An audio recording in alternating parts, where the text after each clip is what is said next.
If I lost everything tomorrow, every single one of my assets is gone, and I had to start completely over, this is the exact plan I would do step by step. I've sold 100+ deals. I currently own 14 rentals and I cash flow $6,000 a month. And that's conservatively what I withdraw. This is not just theory. This is something that I'm actively doing. And by the end of this video, I'm going to give you an exact plan for the next 90 days of how you can do this yourself. All right, so in order for the 90-day plan to even work, we need to go through a few steps. And the first step, one of the most important one, this isn't just fluff, I'm telling you, you have to understand these steps before we get into the action plan. And that's the mind game is step one. So let's dive into it. Some of the biggest misconceptions is that you need 100K plus, that you need perfect credit to start investing in real estate. I'm telling you, that's not true. Before I had even bought a rental property, I had made 50 grand just from active income in the investing space via wholesaling, right? There are so many different avenues you can do to get started besides just sitting on your butt. So you don't have money, where do you start? Now, this is where education is a huge part of it. When I first got started, I wasn't just buying rental properties, right? I became obsessed with learning as much as I could. The first step of that is read Rich Dad Poor Dad. You've probably heard of that book. If you haven't, you should buy it right now. Rich Dad Poor Dad simplifies investing, and in my terms is the Bible of investing in general. After you've read that, you have a lot of downtime. Most people do in commutes, in when you're at the gym, whatever it might be. Podcasts can be a huge help when you're in this education phase. Bigger Pockets is a prime example of a podcast that can give you high level education. There is so much to learn in this industry. I can't tell you enough how important the education phase is. When I first got started, I wasn't buying rentals right away. I was learning, and I promise you can do the same thing. All right, so we went through it. You don't need 100K to get started. You don't need perfect credit. You do need to dive into the education side. But before we dive into your 90-day plan, let's talk about some actual strategies that you can implement in this plan. Okay, so we're gonna go through 4 strategies that we can implement in this plan. The first one being house hacking. You live in a duplex, let's say, and you rent out the other side. You can get into this property for 3.5% down, and the tenant is paying for a good chunk of your mortgage, allowing you to live for much cheaper. Number 2, this is creative financing. This is one of my favorite strategies in today's day and age. Number 1, you don't need a credit check. You don't need to go through the bank. You can get much lower interest rates, and it can be a phenomenal strategy. Number 3, partnerships. If you get really good at finding deals, you don't need to bring the money to the deal. If you find a good enough deal, you can find a money partner and you can be partnered in on that deal. And then number 4, wholesaling real estate. Now listen, this one you're not actually the owner, but it is a great strategy to start building income so that you can start buying properties.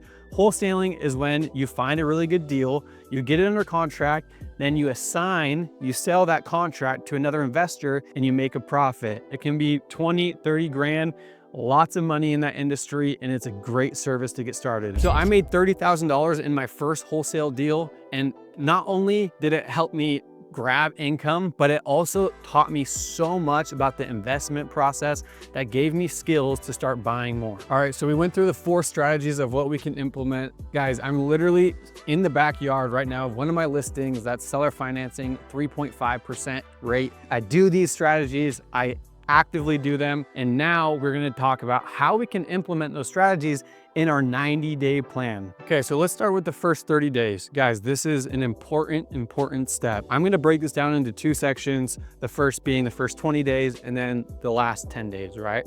So that first 20 days, you need to absorb yourself in that education like we talked about. That is reading books, podcasts. This should be a minimum of 2 to 3 hours a day. I know it seems like a lot, but you have downtime in your commutes, you have downtime in the car, gym. Find a way to immerse yourself in the education. Now, the second part of that is the networking. This is still in that first 20 days. It might seem scary. That's the concept, right? We need to get you to be taking action that's uncomfortable. This whole process is going to be uncomfortable. So start networking, get on Facebook groups online. That's a good start, but then convert that to in-person events. Start getting to know people.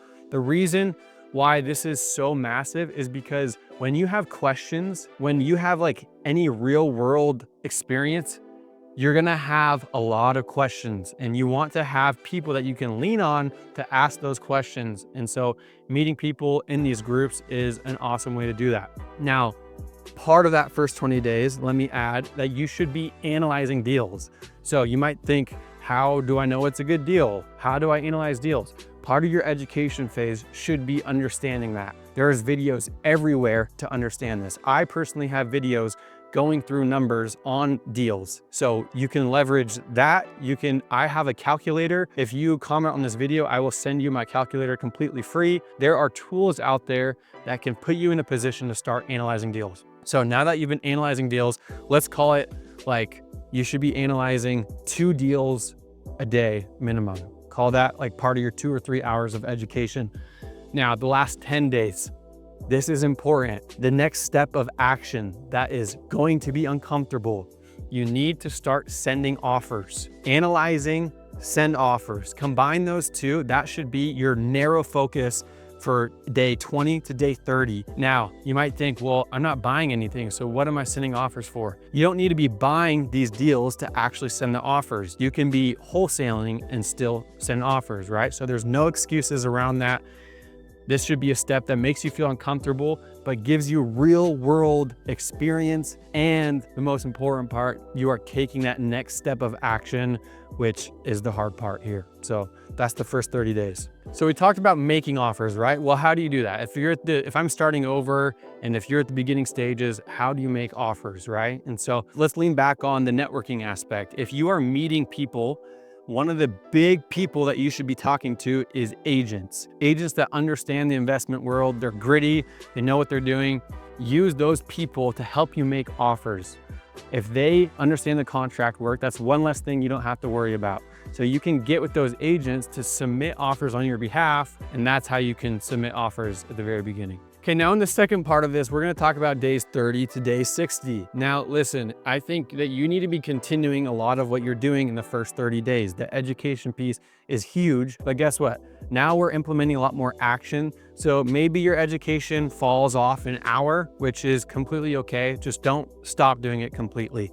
Now, in that action aspect, what are we gonna do? We're gonna start analyzing still a lot of deals. Now, here's my ratio. I think at the beginning, when you're learning, you should be analyzing 3 deals for every 1 that you put an offer on, right? Even if your offer might seem aggressive, still submit it. We're getting reps in here. So with that being said, you should be analyzing 3 deals a day, and you should be offering on at least 1 of those a day. Like I said, we're getting reps. Even if the offer is low, submit it and see what happens from there. Days 30 to day 60 is all about continuing taking action. Now let's dive further into that. The next step, we need to start building your team. That's a huge part of this in the real estate investment world. We talked about relationships with agents. That's a big part of it. I'm gonna dive into a few more key players of your team. Now, keep in mind, these aren't people that you are hiring. These aren't your expenses. These are vendors in the space that are gonna be crucial for your journey. Now, we're talking title companies, property managers, general contractors, wholesalers, and like I said, agents. So a title company is gonna make your life a whole lot easier, especially when it comes to the creative financing world. A lot of the questions that you have for creative financing, the title company can answer for you. They're gonna make sure your documents are clean, clear, and that you're protected, right? So a title company, I can't say that enough. They are so important in your journey, especially in the creative financing space. Property managers, if you are buying rentals or plan to, or you're selling a deal and someone needs a property manager, that's a big part of this. General contractors, if there's any rehab that needs to be done. If you are wholesaling and need some estimates on numbers for a project, a general contractor is a big piece. Now the agents and the wholesalers, that's kind of similar. They are a lot of times the deal finders, right? The agents, less deal finders typically. I'm an agent that does a lot of deal finding, but I'm pretty rare in that space. So agents can be good for contracts. Now wholesalers, their sole job is to go find deals. Like when you're analyzing a lot of deals, you need deal flow, right? So how are you gonna get that deal flow? Well, wholesalers are a great vendor per se to analyze these deals. So let's dive into that more. Like what deals are you analyzing? Well, like I said, wholesalers, Other places that you can look is right on the MLS, Zillow. You can look there to start analyzing deals. You can look on Facebook groups. There's a ton of deals out there at your disposal. Now, that's why you have to analyze a lot, because a lot of the deals suck. And that's your job. That's why investing isn't easy, because you got to put work in to find the 1 out of 100 that actually makes sense. So that's what I would say for the first 30 to 60 days. Build your team and take a lot of action in analyzing and submitting offers. For the last 30 days, we are going to continue taking that massive action that we talked about. And at this point, we should have our first deal under contract. So congrats if you're at this point. If you are buying for yourself, congrats, you just got your first rental property. That's absolutely amazing. Find a good property manager or manage it yourself, stabilize it, get a tenant in there, and enjoy the benefits of real estate for the next 5-10 years. Now, let's say you don't have the capital, because we've preached about you don't need a lot of capital to dive into this. Well, if you don't have capital, what you do when you get something under contract is you wholesale it. And I have so many videos diving into how to do this, so I'm going to keep it super brief for you. But once you get that under contract, you then need to find an end buyer that you can assign that to and take your assignment fee of 15, 30 grand, whatever it is, right? And then you rinse and repeat till you have enough capital to then buy one for yourself. So that's the last 30 days. Guys, if you don't have a deal under contract at this point, the answer is you're not putting in enough offers. That's just how it goes. So if you don't have something under contract and you've been sticking to this plan previously, make sure you're upping those offers, and something is bound to stick. Okay guys, listen, like, I understand a lot of this is uncomfortable. It is for me still. I've been doing this for 8 years, analyzing deals, making offers. It takes work, but guess what? If it was easy, if it didn't take work, then everyone would do it. I promise you that there's money in this. It can absolutely change your life. So if you guys are in that education phase and you need a little bit more hand-holding, I put together a super cheap course because I want everyone to be able to afford it. Even if it's a little bit of stretch, I get it, but it's $500 and then $49 a month for the community aspect of it. This is a seller financing course that dives into the how, the nitty-gritty of how to get one of these seller finance deals done. If that's something that is of interest to you, I have the link down below, and I'd love for you to look into that. Would love to see you there. Guys, if you are in the education phase of this whole process and you need a little bit more hand-holding, I have a course that dives deep into the nitty-gritty of seller financing, specifically how I have negotiated, closed, and actually find these deals, right? So if you're interested, see the link down below, and I'd love to see you in there. Thank you so much for watching, and see you on the next video.